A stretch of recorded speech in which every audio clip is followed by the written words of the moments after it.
St. Jean d'Angely! Doesn't have the same ring to it, does it, as Redbud when you scream it?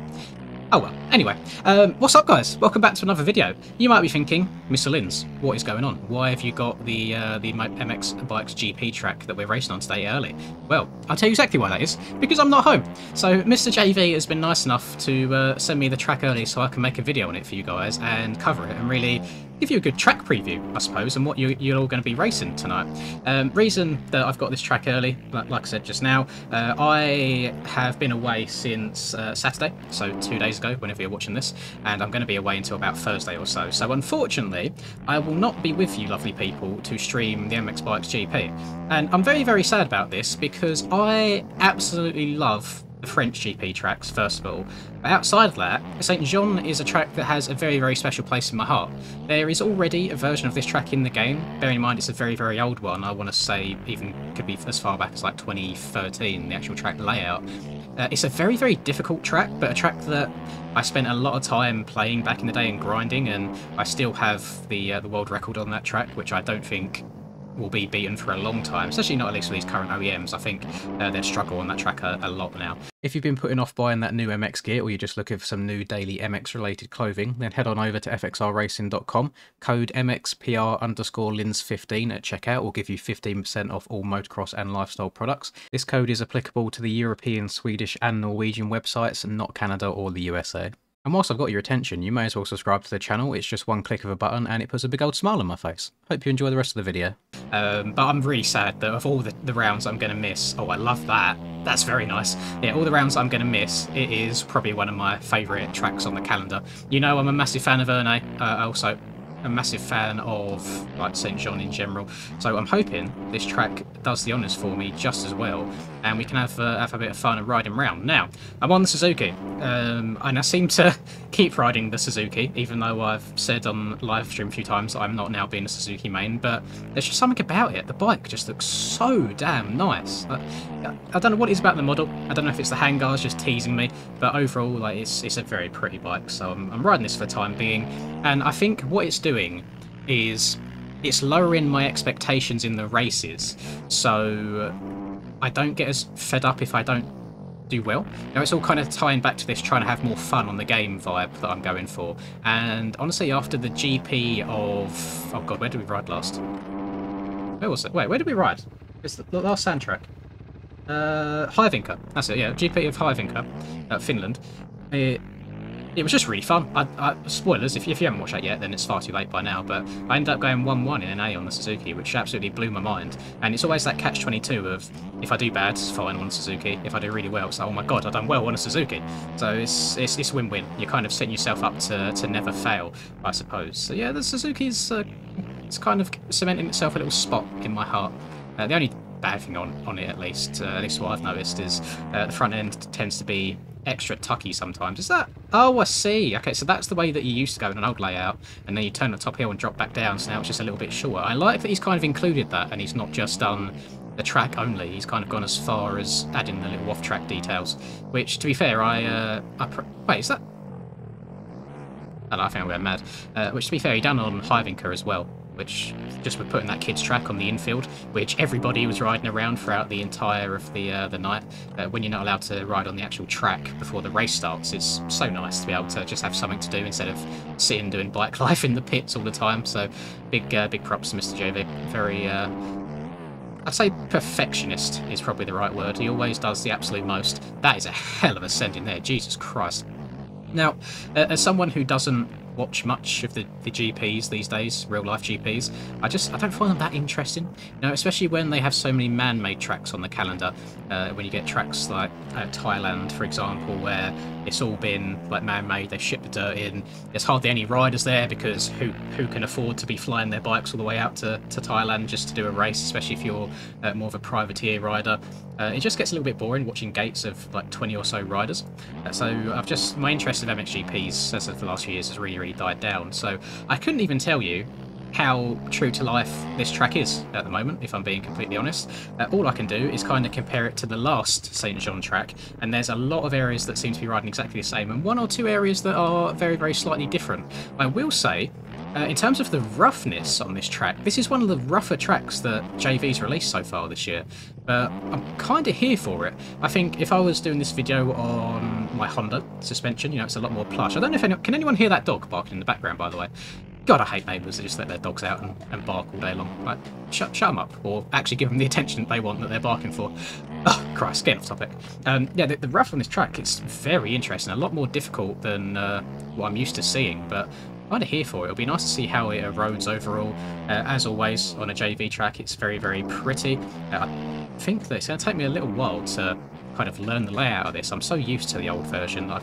Even though I haven't played it in months and months, I've kind of got that muscle memory built in my head. Just Suzuki things, getting a little front end tuck going on. I've said it already, that corner is so nice. I need to have a closer look to see how he's done that, where the outside kind of flings you more to the middle of the track coming out of it, and vice versa. It's something that I tried doing in one or two of the corners on my track that I released, that I think due to my lack of Photoshop skills didn't really work out too amazingly for me. But it looks like when you actually know what you're doing. Oh, and again, in that corner as well. Oh, God. Oh, I feel like I'm very biased to this man, because I do nothing but praise his tracks, but it's always for good reason. It's just the little things that are like so fun to ride and play on overall. I do have, I've got the Erode on 1 for this video, just to see how the track deforms, and honestly I'm not seeing a whole lot in terms of the Erode. I'm guessing, being a French track, it's a slightly harder soil IRL, so it probably doesn't erode anywhere near as quickly as some of the softer tracks do. So massive W in regards to that. And what else was I going to say? Oh, he did suggest that I play this track on the OEM preview bikes, just with like after the corner after the whole shot, for example, where it's like slightly uphill and off camber at the same time. Apparently it just handles that better, but I thought, for the sake of getting a current view on the track and how the current OEMs handle it, I thought it was best to kind of stick with what we normally ride. And this, to be fair, the Suzuki, out of all the bikes, sometimes it can feel like an absolute tank in the corners, and other times it just feels like it's like a fish flopping all over the place. So I thought it'd kind of be a good stress test for the track overall to see how the bikes handle it, and I've not really noticed anything really funky. There's one or two like big uphill jumps that I've come up a little bit short on that have then caused me to get some slow speed physics, but again I think that's just due to the fact that I played so much of the other version of this track that I don't expect the jumps to be as big as they are. If we're coming up to the top of this hill and we turn right at the top here, we've got this roller section. Like, this is all just one long set of rollers on the last track, whereas here we absolutely get to yeet our way into them and through them. That has got to be huge. That's got to be so scary IRL. Let me try a different line here as well. I've been going middle every single time. Try coming down to the outside. I like that the rough seems to be enough that it's slowing me down, but not so much to the point where the bike just completely yeets itself from underneath me. I think it's a good amount. It's not like too choppy, but it's enough to make you be a little bit cautious. So this hill right here, apparently this one's caused some issues with slow speed physics, but I mean, that I didn't feel anything there at all. I'm cold inside. I feel no pain. I feel no emotion. But no, I didn't feel anything like funky. Like, that felt absolutely fine to me. Let's try going inside down here. Nice tight inside right, and then I'm guessing we can stay low and double this, and then single to the top. So we've got some good line selection. It's nice knowing that we can either go double up or triple all the way up if we want to. This finish line always catches me out, no matter what version of the track I play. It's a lot smaller than you expect, especially when you come bombing down that little hill before it. I do like, I'm probably never going to take the tight inside here and double this. Like, this is a really fun jump just to send up to the top. I imagine if you overjump it a little bit, you could be off to... Oh, you could be off to the hospital in a hurry. Let's try this. Try this inside. Oh, those insides are very, very deep. Very deep indeed. Let's try outside here. And then I guess you're kind of meant to square it up and go inside. And then if you go inside, you route that outside. But oh, very, very nice. I must say, very, very good. I feel a little bit spoiled getting to try this this track early. And to all of you you naysayers or you negative Nellies, I see a lot of people saying, oh, Linz must get the tracks early because there's no way he can just hop on with 15 minutes of practice and then go to qualifying and run really good laps. I mean, I specifically had a conversation with JV. I'll try and find it in Discord and see if I can overlay it here if I remember in the editing process, where he said before the season even started, he was like, are you racing the GPs this year? And I was like, yeah, why's that? And he's like, well, I wanted you to be one of the track creators, but if you're racing, then it's basically an unfair advantage. So stick it. Go and kick rocks. That's it. So I said to him, when do you think the GP of St. Jean would be ready for? Because I could record a video on it since I'm not actually racing the event itself. So he was like, you know what? I'll accommodate you. What? Oh, actually, you liar. JV, you said that the track wouldn't have a working race data yet.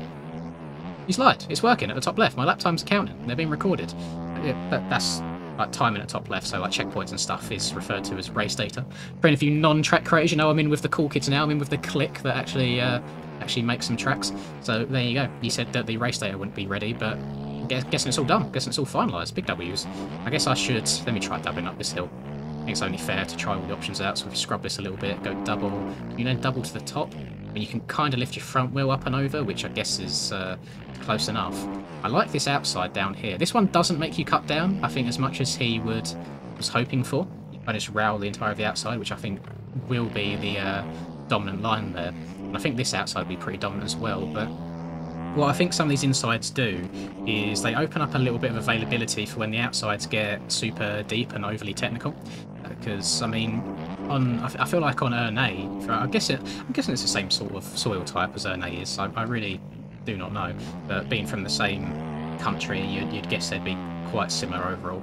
I know that when Ernay got really deep with a road, it was a wet race, so it might have been a completely different story, to be fair, but when that got super deep, you did have to change your lines, or you just had to like kind of tiptoe and stand up all the way through the corner, because the front end, like physics on this game with super deep road, they weren't enjoying themselves. So I think if it gets late into the second moto, for example, and these outside lines have just been absolutely abused the entire race, I can quite easily see people taking the insides and actually making up time and gaining an advantage. And something that I was trying really hard to do on my track is to make multiple viable lines, and it's a lot harder than you think. You know, a lot of people gravitate to one line, and I've done a race on my track. That video should be up within the next day or two, to be honest. I'm not sure on what my schedule's looking like with these uploads, where I've like batch recorded so much in advance for being away. The erode in some corners, I think a lot of it was people see a line that's been eroded, so they think, you know what, this must be the best line, and they take it as well. Where I found that if I switched it up myself and I changed my line to other people, I actually ended up gaining time on them by taking the non-popular one, I should say. So I think people need to be open to experimenting a little bit more.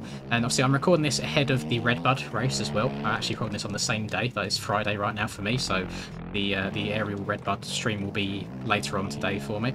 And having a look at the track preview, I can definitely see some improvement in places. I still see a few little niggly bits here and there that I think could be improved going forwards, but that's without riding the track at all.